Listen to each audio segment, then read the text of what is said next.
I sanjam, voz za sreću po mene dolazi. Voz za sreću, a život prolazi.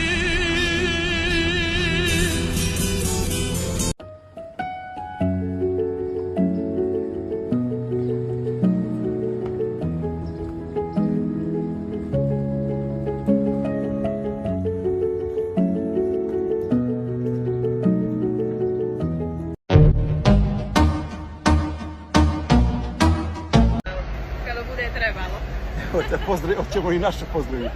Hoćemo, ali evo da vas pozdravimo iz Budve, Montenegro. Svima pozdrav.